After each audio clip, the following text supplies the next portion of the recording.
It's time for Top Story on AM 1480 WLEA Hornell. Here's Brian O'Neill.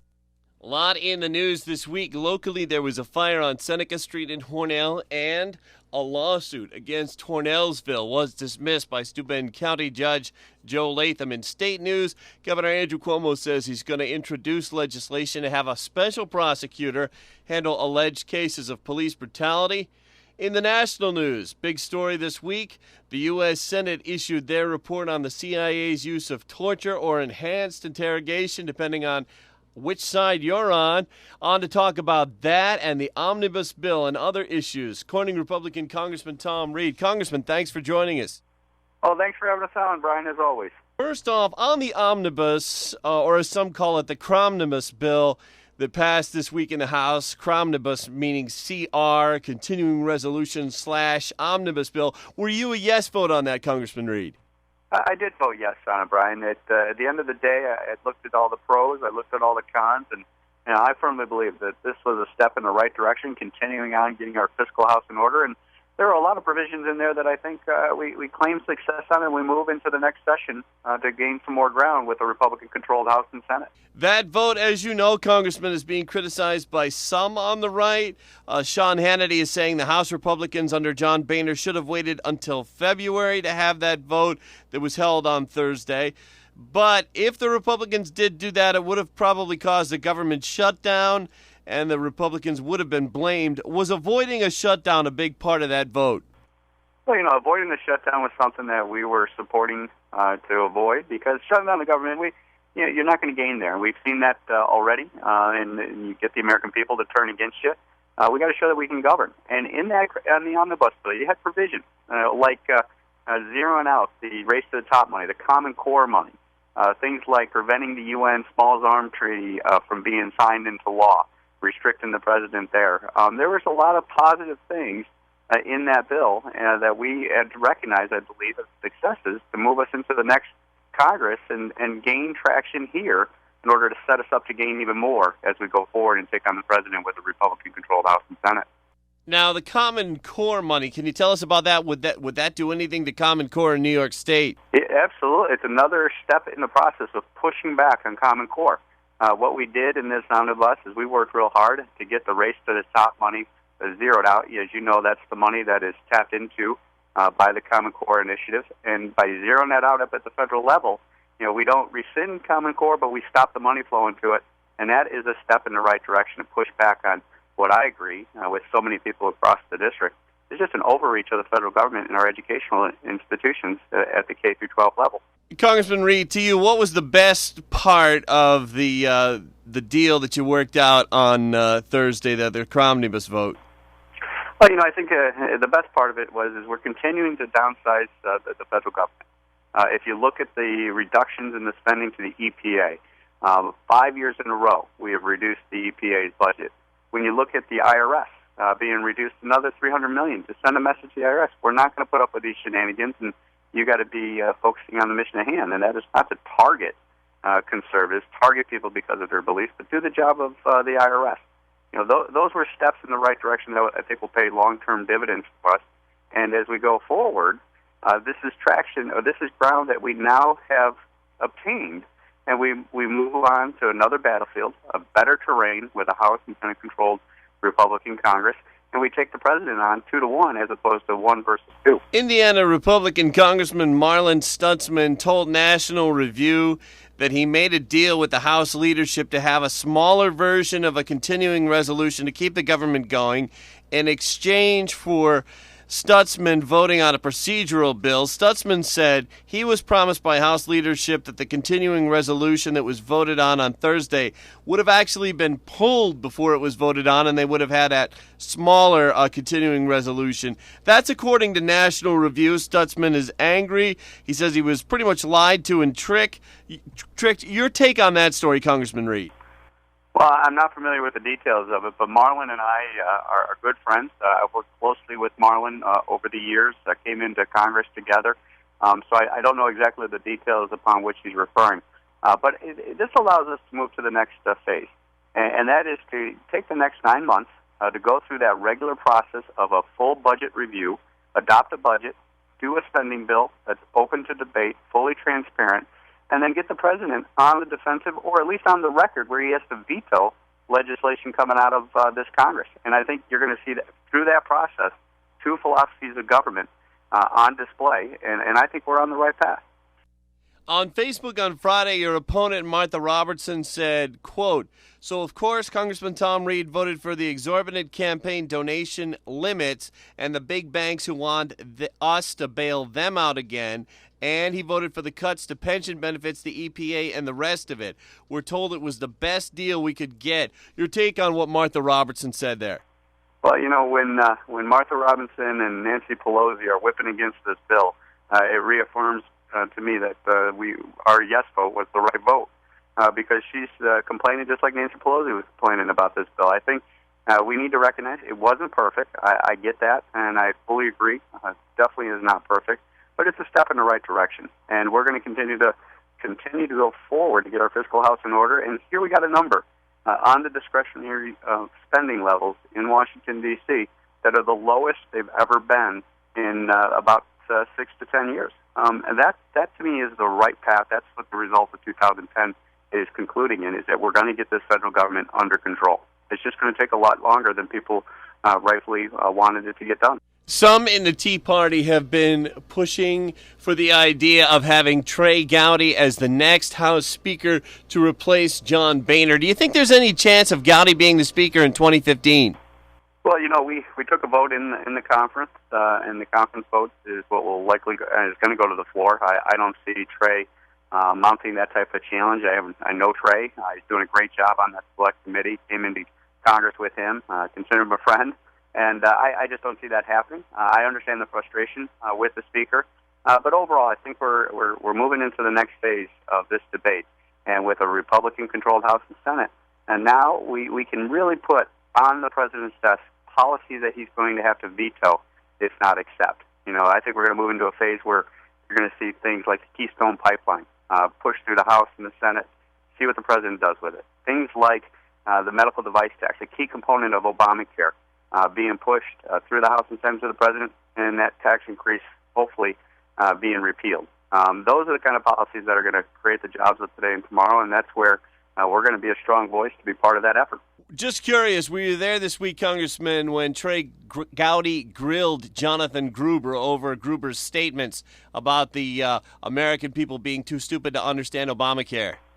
You know, I was in D.C. I wasn't at that hearing, but I did see some of the questioning that Trey did, as well as other members, and the arrogance on display by an individual like Jonathan Gruber. That is exactly what's wrong with Washington. Is you got some of these guys who never been out in the real world, never have signed the front of a paycheck, always just signed the back of it. You know, they just don't understand what real world America is all about, and they try to pan it off as they're the smartest people around, and that's a problem, and that's what we're trying to change. And I think we're making some headway in changing that type of attitude with a number of members that have went like myself who are trying to bring frontline experience and listen to people on the front line and make sure that we don't pass bills to figure out what's in them. We do it in an open, transparent manner. Congressman, that report released by the U.S. Senate this week on the CIA's use of torture or enhanced interrogation, former Vice President Dick Cheney came out against the Senate report. He denounced it. U.S. Senator John McCain came out against the CIA. McCain, as most know, was a prisoner of war in Vietnam, and he was tortured there by the Viet Cong. Wondering, where do you stand on this issue of torture or, as some say, enhanced interrogation? Well, you know, obviously I don't support torture by America or anyone. But being able to utilize our intelligence services in order to gain the intelligence is a critical piece of keeping us safe as a nation and as a country. And it's also part of our philosophy, my philosophy, that I'd rather engage them over there rather than have them hit us again here on American soil. And so we gotta learn from these experiences, make sure that we're not engaging in torture, but making sure that we're not at the same time handcuffing our intelligence operations so that it does long-term damage to the security of America. And I think there's a process there that we can learn from. The Senate's report, was that too political? Meaning, was that Democrats in the Senate, as some say, digging up old stuff against the previous Republican administration? Obviously, out of this administration, we have seen the general knee-jerk response is it was Bush's fault. It was Bush who did it. well, you know what? You're 6 years into your administration. You need to be held accountable to your own actions. And, as we go forward, obviously, I think we got to make sure that we don't hamstring our intelligence officers, our intelligence agencies, but we do it in a correct, in a thoughtful manner that protects the national security interests of all Americans, and that's to keep us safe here on the homeland. On the topic of the CIA, Senator Dianne Feinstein claimed her computer was tampered with by the CIA. Did you believe that claim? I don't know. I've heard conflicting evidence on that, but obviously, if anyone is tapping into computer systems or private accounts of members who are conducting oversight over an agency, that's a problem. And you can't condone that. You can't support that. And they need to be held accountable for engaging in that if they did it. We're talking with Congressman Tom Reed on Top Story in just a moment. We'll talk about St. James and fracking with the congressman. Back on Top Story here on a Saturday morning, December 13th. Brian O'Neill on with Congressman Tom Reed. Congressman, on St. James Hospital in Hornell, you got the two schools of thought. One, the administration says close the hospital on Kenneth Steele Street and start up in North Hornell a new medical facility. And there will be an emergency room and 2 surgical suites and some doctor's offices, but it won't be a full-service hospital. The second school of thought is being promoted by Dr. Ismail Mayer. Start up a new hospital, a smaller hospital. Congressman Reed, St. Anne's School in Hornell closed some time ago. Some teachers after that started up St. Anne's Academy. Is that sort of thing possible, starting a smaller hospital in Hornell?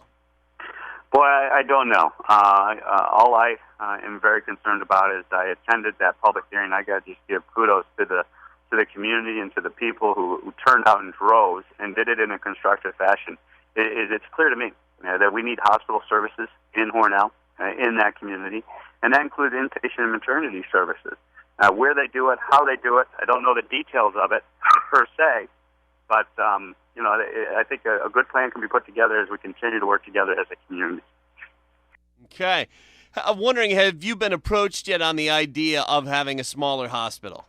I know there's been discussions with different stakeholders and different folks weighing in.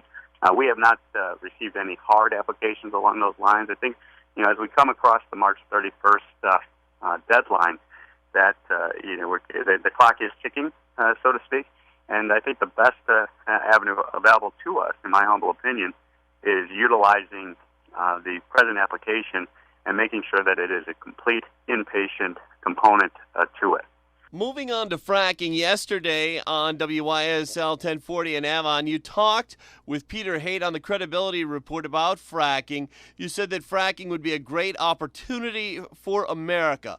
Question, can it happen in New York State? Governor Andrew Cuomo promised that there would be a decision close to the election. That still has not happened. The election is well over. Your thoughts on Cuomo stalling on making a yes or no decision on hydrofracking? Well, as the governor in Albany has taken, I think, 7 years, going on 8 years now, in reviewing this issue, that should speak volumes as to what's driving the matter. It's politics. And that's not the way it should be done. It should be done based on science and data. I humbly believe that we can do this safely and responsibly. And as you look at the world oil markets today, hydraulic fracturing and the unleashing of the North American oil and natural gas supplies has structurally changed the oil markets to where now we are becoming much more energy secure in the U.S. because we control that supply chain. And look at what's happening to the price of oil. The American individual, the American consumers are benefiting because when you have $2 a gallon gas, that means hardworking Americans get to keep that much more money in their pocket rather than sending it to oil companies or to the Middle East or other countries that are no friends of the United States. The price of natural gas, this is something that some officials have brought up. They've said numerous times that it is not right in New York State to do it, that it works in other states, but not in New York at the moment. Your thoughts there, Congressman? I think, we've always been a country of yes, we can, not no, we can't. If there's a problem, let's identify it. Let's solve the problem. Let's mitigate the risk. I think we can do that. I think we can do it safely, responsibly. Everyone agrees that should be the standard, in my opinion. And so let's move forward. And I think we can do this in New York. Now, regardless of what happens in New York, I'm watching on the national stage, on the world stage. This technology is being deployed. And in America, it is changing the oil markets in particular, as well as our natural gas supplies, so that we are going to become a competitive nation again, that opens up U.S. manufacturing, and that opens up the American consumer and individuals to the price benefit that you're seeing at the pump today with $2, $2.50 a gallon gasoline. That's a game changer. That is something that is real money that people earn that they can keep in their pocket. To me, let's come together and promote that. Let's enhance it. Let's make sure if there's a problem, it's done safely and responsibly. Congressman, you spoke about manufacturing just a moment ago, and your RAMI bill passed the House. How about the Senate? It did. We're so excited. It's on its way, hopefully, to the president as we speak. We got it out of the House. We got it to the Senate. It was part of the omnibus discussions and legislation. So I'm very optimistic that's going to get signed into law. Well, that's kind of a no-brainer because Obama praised both you and Congressman Joe Kennedy publicly on how much he liked that bill. Yeah, that's something where we have come together because there's a lot of common ground between the parties when it comes to things like U.S. manufacturing. And when you talk about advanced manufacturing in particular, what our bill is all about. Those are the jobs of today and tomorrow, of the innovative products and services that are ready to go but just aren't there yet. And by creating this concentrated advanced manufacturing plan, we're going to get those products built right here in America to make it here to sell it there. One question I've been really wanting to ask you, and another reporter did at an earlier press conference this week, and you said you did not want to answer the question at that point, wondering if you do now. The RAMI bill, if I understand it correctly, combines colleges and universities with private businesses to work on some new manufacturing ideas. Wondering, Alfred University, Alfred State College, Corning Community, any of those colleges, have they been mentioned yet, or can you say yet? Well, we're still developing these applications because this is a competitive process that will be part of this legislation where the applications will be reviewed. But you're absolutely right. Institutions like Alfred University, Alfred State, that are leading the area in advanced materials, for example, and the workforce development necessary to service those innovative products and services coming out of that material type of science. They are key competitors, and stay tuned. I'm very excited about what's coming together in our region. And we do have to look at this as a regional approach. So it's not just to the district, it's to Western New York, and I think Western New York is primed to take advantage of this advanced manufacturing legislation so that we right in our backyard will see the jobs of today and tomorrow being created. Okay, wondering would I be able to ask you, and again, obviously it goes without saying if it's too early to announce names, you can't. We asked you about colleges. How about Alstom or Barry and Margaret Walsh's ATM? You have definitely some key private companies such as Alstom, Dresser Rand, Corning Incorporated that are in the mix. And those applications are being put together as we speak. And now that the legislation really is coming to the finish line and getting to the president's desk, those applications are going to heat up. And so all those stakeholders are in the mix, have been contacted, are aware of what we're doing. And stay tuned. I think they're going to be in a good position to compete for this federal money that will partner with them on a public-private basis to build those products that we're talking about here. And I'm just optimistic, and we'll continue to push it. It is competitive, so there's no guarantee. But we'll just keep on it, just as we kept on the legislation to get it to the finish line. Yeah, that RAMI bill was very interesting, and as you said before, you reached across both sides of the aisle on that one. Congressman Reed, we're down to about a minute. Any final thoughts before we go? Well, on that advanced manufacturing bill, it does show that when you can come to common ground. When we talk about advanced manufacturing, it's Democrats and Republicans coming together because it really is about building it here to sell it there. That bridges so many different spectrums. And we can get it done. And I'm very proud of the work that we did as a team, Joe Kennedy, myself. We had Sherrod Brown, and Roy Blunt in the Senate. And it shows it can be done. And in this partisan divide, there are opportunities for us to come together. And we need to do that because America's problems are going to take all of us to solve. And advanced manufacturing wasn't a problem. It's an opportunity. When we get into our debt crisis, when we get into our fiscal house issues, it's going to take all of us coming together to fix these problems. And I just encourage people to stick with us. It's a long-term effort, and we're making steps in the right direction, but it's going to take all of us working together. Congressman Tom Reed, thanks for joining us.